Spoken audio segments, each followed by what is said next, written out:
Boy, we haven't even gotten to the video and there's already a sin. The title and description are missing an L in your spelling of Gillman, so I'm just gonna hand you one.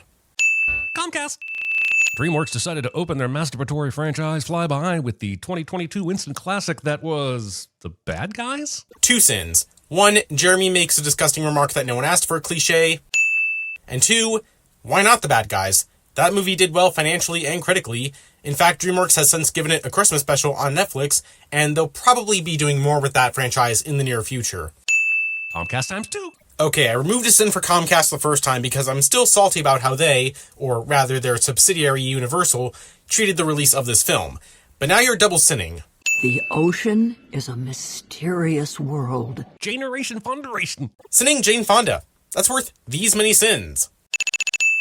Even the ones you have imagined, you've imagined them wrong. Narrator tells me to forget everything I think I know cliché, which is an extra bucket of hypocritical hilarity in a movie that wouldn't recognize an original story beat if Disney bludgeoned it to death with one. I'm tired of the constant complaining that this movie is bad because it has similar story beats to other movies. What's actually hypocritical is how persistent that complaint is when audiences seem to like this movie. Now, I don't take the opinion of critic sites like Rotten Tomatoes for my own, but as far as they're concerned, this movie's good. Ruby's curtains are pointlessly see-through, her retainer water is perched on a stack of books, and her work area isn't ergonomically correct even for a creature with no skeleton. And another thing, her shark toy is lifted by bedbugs and moved across the bed between shots. This room is dumb. I'm not going to comment on the animation error since ones like these don't bother me, but as for Ruby's bedroom, I'm guessing you missed the teenage part of this movie's title. Of course she's going to be disorganized. And what does ergonomics matter? The Gillmans have been living on land for 15 years just fine, even if objects they use weren't designed with them in mind. In fact, cephalopods like octopuses are capable of interacting with man-made objects in ways that require a certain level of intelligence. Just saying, when we go extinct, cephalopods have a decent chance of taking over. Junior prom is the sacred right of every human teenager. This expositional dump is all about how important society thinks junior prom is, which is an outstanding waste of animation considering the next 20 minutes are dedicated to exactly the same bullshit. This scene is supposed to set up Ruby's expectations for prom, and the next 20 minutes deal with the obstacles she faces trying to make it happen. It also sets up Ruby's fall into the ocean and becoming a giant kraken, as well as the final battle. I need to be there so that I can blend in. If blending in is the goal, maybe start by hiding the ear fins. But she doesn't need to. Her blue skin and lack of a nose are even more obvious, and yet she's still able to blend in. And as we see later, the lie about the Gillmans being from Canada seems to work well at hiding their identities.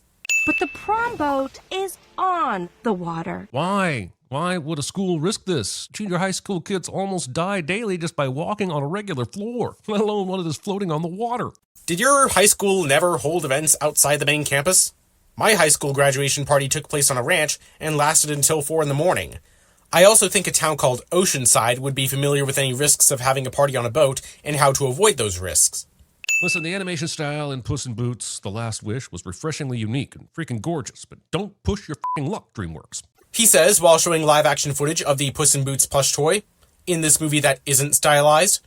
Though I do agree that while stylization did work for Puss in Boots 2 and The Bad Guys, animation studios shouldn't be pushing this trend so hard and seem to be taking all the wrong lessons from the Spider-Verse movies.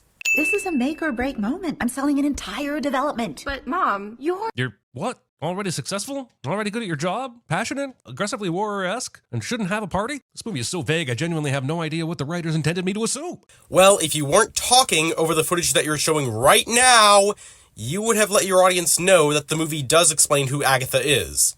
But Mom, you're Agatha Gillman, and I slay the competition.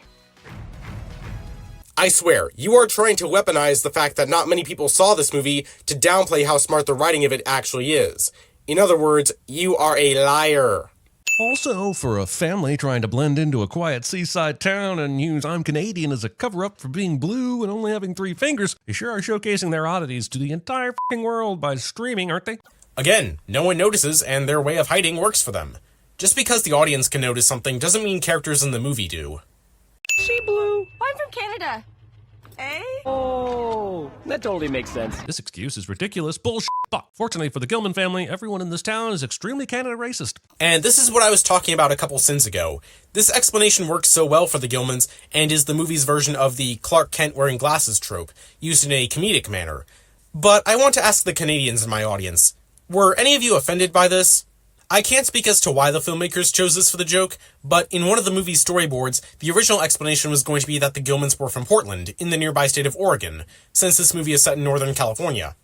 Once Margot was going with Kayla, Trevin said, "Oh well, should we just go together?" In a shocking story turn, all of Ruby's friends ditched their pledge to ditch prom, so Ruby can feel all the dejected feelings and eventually be peer pressured into disobeying her parents. These people are not your friends, Ruby, and the movie should stop telling real-world kids that they are.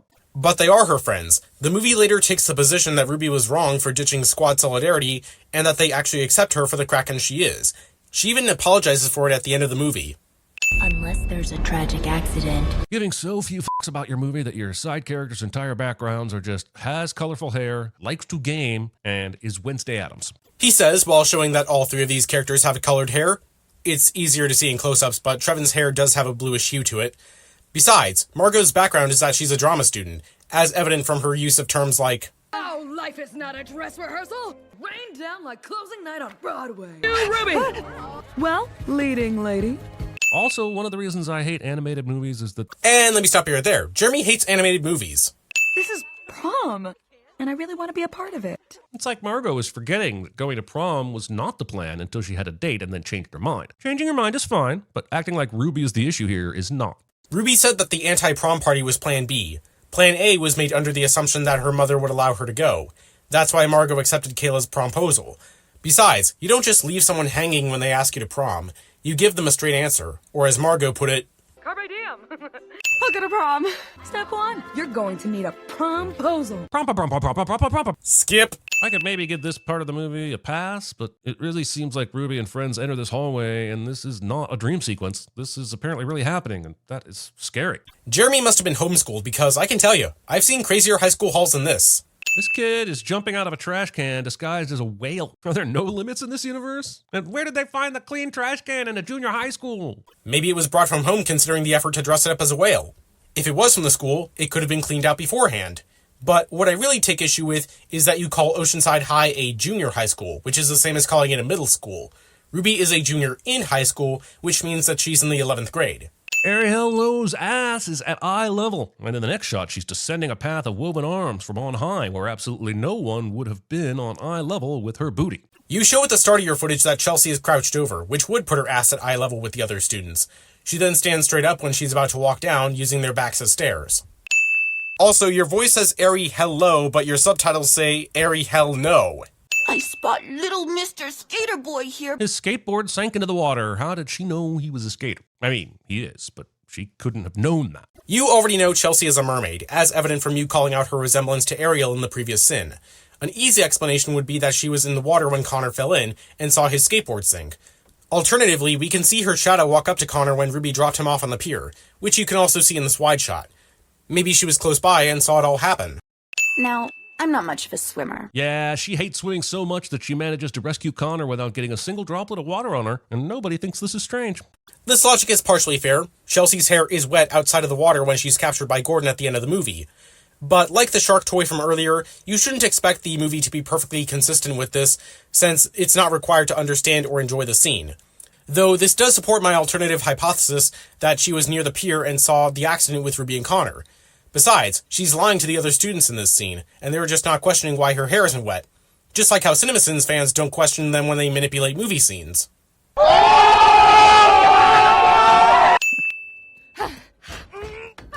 This closed library's doors are still unlocked. You cut out a majority of the scene that follows, which shows there's a librarian in this building.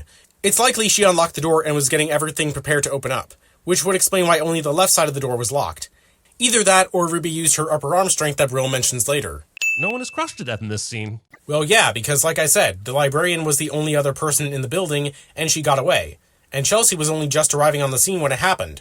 She's coming for me! This guy's first instinct is to record himself, rather than visual proof that a massive Kraken exists. And sticking with the theme of the last sin, you cut out a few seconds before this, which shows one of the tourists recording Gordon and catching Ruby in the background. This is brought up twice later when Margot shows Ruby Gordon's upload of the video, and when Arthur says, Aggie, he's got her on video. No one is crushed to death in this scene either. I want to see death. Jeremy double sins again. He'll be getting 2 for this offense. Real? Hey, Are you okay? Yeah. Why wouldn't I be? I just hit you with a car. I guess Brill probably used some fishy instincts to find Agatha. In the following scene, which you show part of for your next sin, you skip over Brill explaining how she found Agatha. What are you doing here, Brill? We felt the pulse. So Mom knows? Yeah. She sent me to get Ruby. This is exactly why she wasn't supposed to go into the ocean. Then why would you live next to it? Brill would be Wetzelin at CinemaSins. CinemaSins lowers its standards to the intellect of Brill. Do you remember when you found that whale on the beach? You mean Clarence J. Whifferton? How could I forget? Probably because it's a stupid-ass nickname that the movie thinks is endearing. No. Sinning this scene. I turned into a giant kraken too. What? What? You knew? Yep, she knew all along and still decided to live by the sea. Look, lady, live by the sea if you have to, but the trade-off should be that you have to prepare your daughter for the fact that she will turn into a freaking kaiju in the extremely likely event that she will be wedded. How was she ever expecting to keep this secret from her? Couple things. One, when you were complimenting Brill for being Wetzelin at CinemaSins, Agatha stated why the Gillmans needed to live by the ocean. Then why would you live next to it? We needed to stay moist. Ew, moist. 2, she was expecting to keep the secret by raising Ruby under the rule that they weren't allowed to touch the ocean. The entire movie hinges on this. And 3, Agatha is later shown to be regretful that she didn't tell Ruby sooner. If you stay on dry land, you'll stay small and on 2 legs. Unless you're in a library, though, I guess. Or was that transformation an emotionally triggered release that Mom somehow knows nothing about? What are the rules? I'm sure Agatha would know, since she's been controlling her Kraken powers since Ruby's age. The ocean does trigger the transformation, but it's not the only trigger, as Ruby's emotional state can also trigger it. This was demonstrated earlier when she had an anxiety attack that led to the destruction of the library, and later when she got angry with her mother. I struggle to believe even the most avid prom fan would have this generic-ass prom poster in their room, let alone Ruby, who's supposed to think it's a Post-colonial patriarchal construct. It's not that Ruby is a fan of the prom itself. She wants to go because she feels like it'll make her fit in with her peers, one of the messages the film deals with. Her plan was for her and Squad Solidarity to go as a form of protest, since she, and the movie, are correct that prom is a post-colonial patriarchal construct. There's no way I'm getting you out of the water now, is there? Well, follow me! Uncle Buck decides to give up instead of singing Ruby a song about responsibility, or how she should just wait to be queen. Yes, it would have been another, hey, ripping off Disney sin, but what movie wouldn't benefit from 100% more Zazu? Well, that would have been pretty stupid, because DreamWorks wasn't made to copy what Disney has done. They were founded as a massive f*** you to that corporation because Jeffrey Katzenberg was denied a promotion. This is why I love DreamWorks. They exist despite Disney by making satire out of common perceptions the House of Mouse has set upon the entire animation industry. Emphasis on the word satire. Welcome to the kingdom of the Kraken. And then we're shown one underwhelming structure. Just one. Okay, so what? If the movie is saying the entire kingdom fits in that one building, then that's that. You can't say this like it's a sin when there's no consequence for it. So if it's only the women that turn into giant kraken and the men all stay comparatively small, how do they, mingle tentacles? Or how big are those freaking eggs that the men have to, sprinkle? First, only Ruby's family bloodline has the ability to turn giant, as we see smaller kraken female citizens in the panic attack scene. Second, this is an animated movie where that kind of logic doesn't need to be addressed. And third, plenty of animals in the ocean have males that are smaller than females and still manage to reproduce. Even cephalopods, like what the Krakens are based on, can fall into this category. Earlier, I said this movie is a coming-of-age story, and now she's swimming in semen. And I didn't see that coming. Jeremy makes a disgusting remark that no one asked for a cliche. Seriously, why do CinemaSins fans put up with this shit? It has no business being in a series called Everything Wrong With. The women in our family have been gifted the mighty power to turn into giant kraken. How did that happen? What evolutionary advantage is there in being able to take on a loosely bipedal form in the event of a 15-year land-based temper tantrum? Grandmama was almost certainly using hyperbole when she said gifted. My guess as to how this happened was that this trait was selectively bred for, since this is a kingdom. But since we're bringing evolution into this, I think being able to turn into an armor-plated laser-shooting kraken the height of Godzilla would be a perfect defense mechanism. It's kind of like how a pufferfish blows up. They suddenly become bigger and more oppressive than their predators, so they don't get messed with. What's up with this floaty trophy room with defeated monsters? Are they dead and stuffed? Are they animatronic and sort of light up on cue and discount Ursula points to them? Are they here purely for us, the viewer, or storytelling prompts? It's the last one. These are just statues. If you had paid attention a few seconds before this, Grandmama says that other sea monsters have tried to fight the Krakens for the throne, and that's what these represent. Why does this kingdom have entire rooms dedicated to visual assists for this story? Because plenty of castles in real life have rooms dedicated to art depicting their historical events. Also, Jeremy yells at the screen cliche. You have laser eyes? Well, it's electrically charged bioluminescence. Yeah, that doesn't explain it half as much as the movie thinks it does. That is true, but this is an animated movie with mother-flippin' mermaids.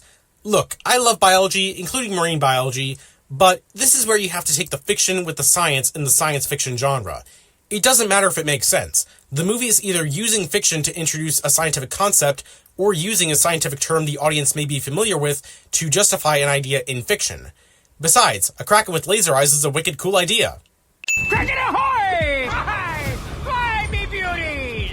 Captain Ahab here is definitely being painted as the bad guy, but why? He's trying to rid the seas of a Kraken that he knows destroyed the library and has every reason to believe is a threat to the people of Oceanside. He is the good guy here, people. He's not. Gordon wants to capture a Kraken to prove that he's not crazy, since he claimed to have seen one 15 years ago, though the movie never elaborates on this. He's also doing it for the social media clout since his craziness only netted him 10 subscribers. Even if he does see himself as a hero, this movie is from Ruby's perspective, so we know she didn't mean to destroy the library, and doesn't see herself as the villain. Because I'm a mother-flippin' mermaid! But why does she have the ability to grow legs? Why is the ocean creating these so very oddly specific monstrosities? She can grow legs to disguise herself as a human, as all members of her species are implied to do.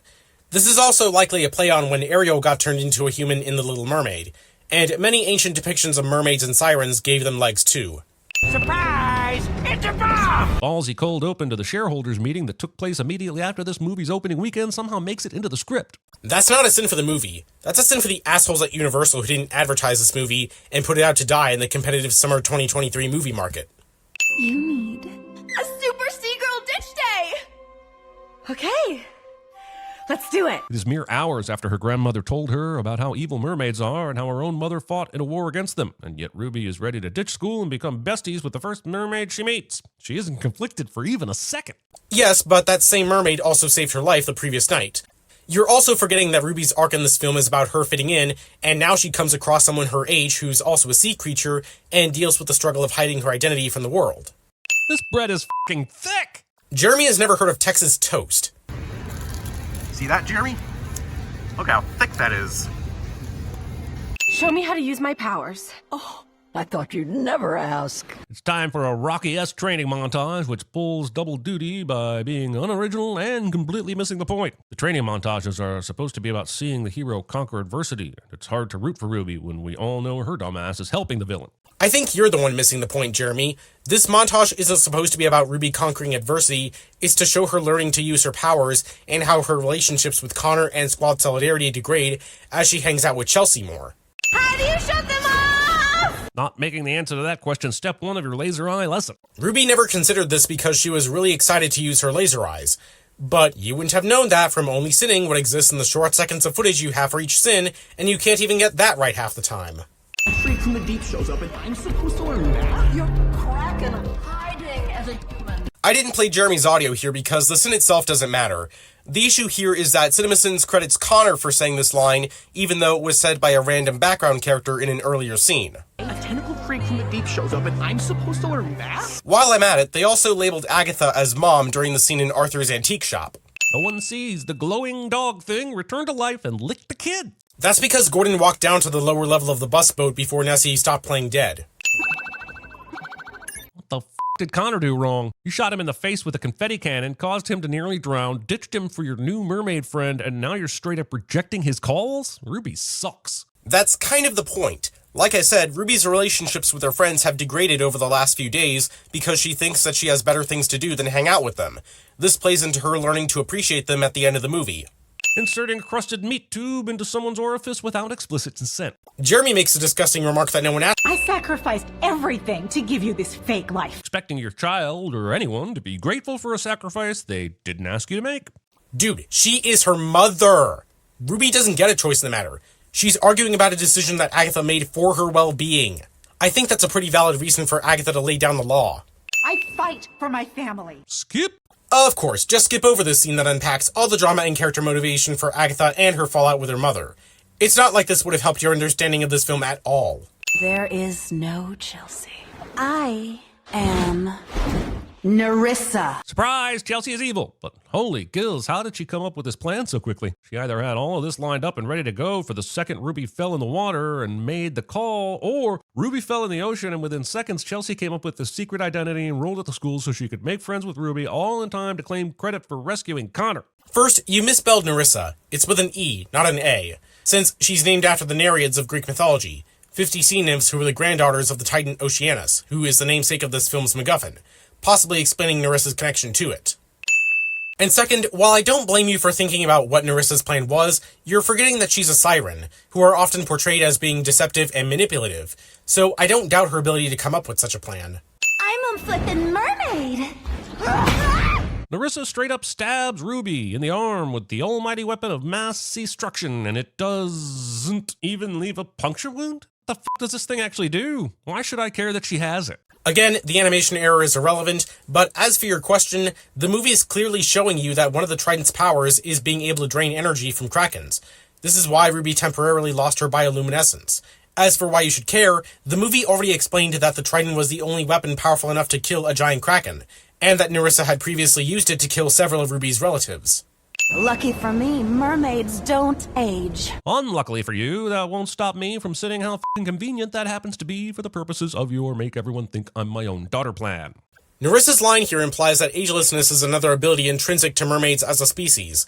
She uses this to her advantage by making her plan with this ability in mind. This is not a convenience. The real sin here is that they changed this twist from the version in the storyboards where Chelsea actually was Nerissa's daughter, so this agelessness thing was just patchwork so the rest of the movie could flow. And I have a whole video explaining why I thought the original twist was better. What happened? DreamWorks decided to animate everything underwater with basically no lighting, so it's impossible to enjoy. That's what. Yep, I agree with this. Why the f*** is the lighting in this movie made with a 3D animated controlled environment so ass? They could have had Ruby still glow, but much weaker since she got most of her energy drained. And it's not just with this scene. Ruby rescuing Connor, Ruby sneaking in through her window, and the argument scene are just a few of the other ones that have this problem too, unless you were lucky enough to see this movie in a theater. I saw it 3 times, by the way. The final battle sidesteps this issue by having Nerissa's water hair glow so that she's always lit from behind. But as for those other scenes, I've had to up the vibrance on them whenever I use them in my videos, just to make them look nicer.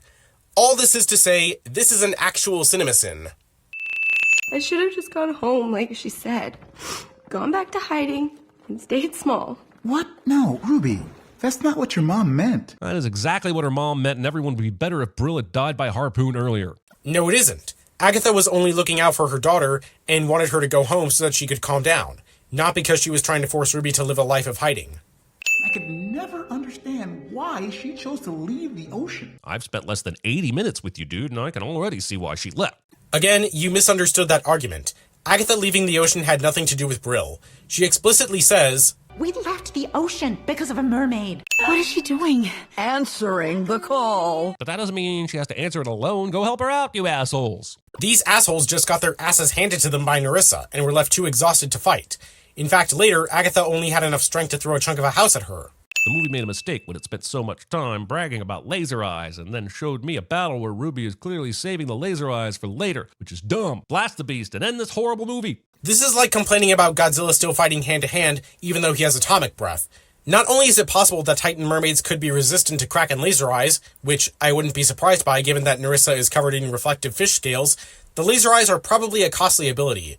This would explain why Ruby only used a small blast to knock the trident away from Nerissa, and saved most of her power for destroying it with help from her mother and grandmother. Also, calling this movie horrible. That's worth these many sins. Some of this beautiful animation deserves to be in a movie I don't hate. Jeremy sins something he likes cliche. Got us a little mermaid, Davey! But she's still super powerful, right? The trident was a powerful weapon, sure, but she's still a giant kaiju of a beast, so why did she suddenly transform back into a tiny mermaid? And if we're saying the trident makes her Hulk out, then why the heck didn't she shrink when she lost the trident earlier? The fact that she isn't hulking out of this cage right now would suggest that she does require the trident to attain her Titan form. There's probably also a time delay for when she can be without the trident before she shrinks back down. That was when the trident was still intact, but when it was destroyed, the explosion caused her to turn back into a normal mermaid instantly. A mother knows best. If there happens to be a single lesson I've accidentally learned from this movie, it's that is by no means a sure thing. I disagree. Despite Agatha's mistake of not trusting Ruby with the truth sooner, I think that she's a great mother, and the movie proves she was actually right. I even covered this in more detail in my video about why she gave up fighting. Not only that, Agatha and Ruby's interactions are a highlight of this movie, which is why I gave you 50 cents for that scene at the lighthouse earlier. OMG, are you live streaming? Oh, my hair is terrible. Now, cheers. How many likes are we getting now? This would have made sense if Nerissa was actually a vapid teenager, but she was pretending so she'd blend in, right? She's actually a grown-ass woman who's had her 15 years in the making plan foiled by a f***ing mathlete teenager. You think that just because she's a grown-ass woman, her being concerned with likes and being savvy with social media doesn't make sense? Trust me, she'd fit right in with a sea of other 40-plus-year-old Instagram models.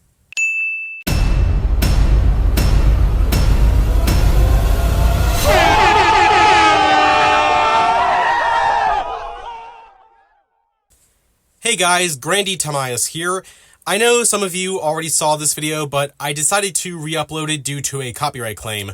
Not that it mattered since I don't monetize my videos, but I just didn't like seeing it, and I thought I'd take it as an opportunity to correct some small mistakes, which is why I'm restructuring and re-recording this section too. My motivation to make this full-length video came from a comment I got from Luke Doherty when I did my first pass over CinemaSins' Everything Wrong with Ruby Gillman Teenage Kraken. Luke is a YouTuber who, like Th3Birdman, sins CinemaSins by pointing out what they got wrong trying to critique movies, especially animated movies. And I highly recommend his channel since I really like the points he makes. Luke is also making his own video covering CinemaSins' Ruby Gillman video, and I'll be sure to link it in a pinned comment once it comes out. So go give him some support and tell him I sent you. I also want to thank J2, who helped me by making the thumbnail, as well as the intro and sin tally. His channel will also be linked in the description below. And in case you missed it the first time, I have no plans to make any more Sin-style videos in the future, unless CinemaSins were to cover the Alvin and the Chipmunks films, but God forbid they do. Still, it was a great experience to edit this video, and I learned some valuable skills I can apply to my regular content. Oh, and as a disclaimer addressed, this is a parody of Th3Birdman, and by parody, I mean I shamelessly stole his whole flow. If you're familiar with his content, you probably noticed several Birdmanisms, like the subtitles being slightly different to what I say. Anyway, feel free to let me know in the comments what was your favorite scene in this video. With all that said, I hope you enjoyed, have a nice day, and thank you for your time.